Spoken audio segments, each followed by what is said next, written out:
Okay, so you want to dive into the Dokkodo, a samurai's like actual guide to life. Mm-hmm. And not just any samurai. We're talking Miyamoto Musashi. Yeah. This guy, legend. Absolutely, yeah. So buckle up because this isn't about like sword fighting techniques, right? Mhm. This is practical wisdom that Musashi, he like lived by. Yeah, and he really embodies both. I mean, master swordsman, but also like a philosopher, strategist, writer. I mean, The guy was yeah, amazing. the Renaissance man of Japan. Totally. And get this, we're going to look at 3 of his precepts, like his guiding principles, and they seem to contradict each other a little bit at first. Mm-hmm. But stick with us, all right? Yeah. Because they actually build on each They other do. in a way that I think you'll find pretty insightful. Yeah. Okay, so precept number 3, do not under any circumstances depend on a partial feeling. Okay, so on the surface, pretty straightforward, right? Yeah. Like don't jump to conclusions. Right. But Musashi, he takes it a little deeper. He does, yeah. It seems very simple on the surface, but what he's talking about is the danger of uncertainty and how that, like, partial feeling is about acting with only half the information. It creates doubt, which eats away at our confidence, our ability to act decisively. So he's not just advocating for being right. He's advocating for cultivating a state of mind that leads to making better choices. Yeah, and it's like walking into a negotiation, only knowing your side of the story. Right. That's a recipe for disaster. Yeah, you need all of the information. You need to be informed to make a sound judgment. Totally. Or even worse, you ruin a relationship, right? Absolutely. You ruin a friendship, you ruin a business deal. You're only operating on half the information. Yeah. Think about a time you made a decision with only partial information. How'd that turn out? Yeah, exactly. This is what this precept is about. It never ends well. No. It never ends well. Okay, so we got this idea of, avoiding partial feelings, right? Right. Seeking clarity. But then Musashi, he hits us with precept number 4, which seems to go in the total opposite direction. Okay. Think lightly of yourself and deeply of the world. Yeah. So how do we reconcile those two ideas? Yeah. It's about keeping ego in check. It's not about putting yourself down, but it's about thinking bigger than yourself.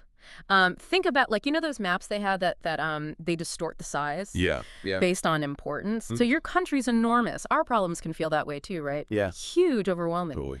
But if we zoom out, see the bigger picture, it helps us prioritize. It helps us to see things in a new light. And that's what thinking deeply of the world allows us to do. So it's not about shrinking ourselves, but almost like expanding our perspective outwards. Exactly. And that's where it gets really interesting. Musashi believed that this outward focus, this thinking lightly of yourself, leads to wiser decisions. Okay. Why?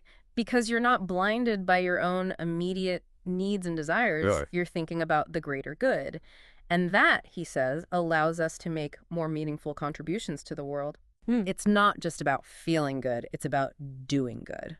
Yeah, there's a real generosity to that, isn't there? Yeah. To that idea. Yeah, very selfless.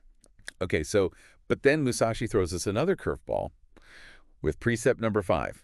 Be detached from desire your whole life. Yeah.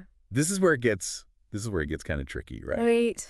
Because does this mean we should have no goals, no ambitions? Like, Right. What's the point of anything? It's funny. That's what most people think when they hear that. Right.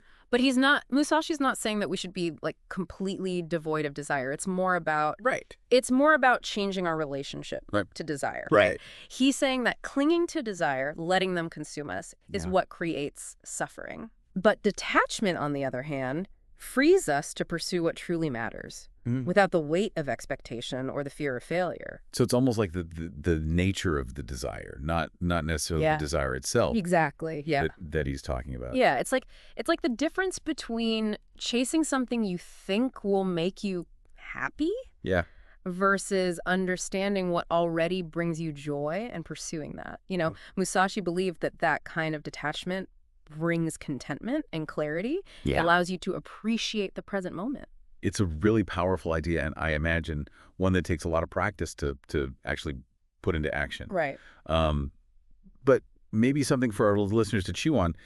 Is there one desire, one goal that you're chasing that maybe could be approached with a little bit more detachment? Yeah. And how would that change your approach? It's a good question.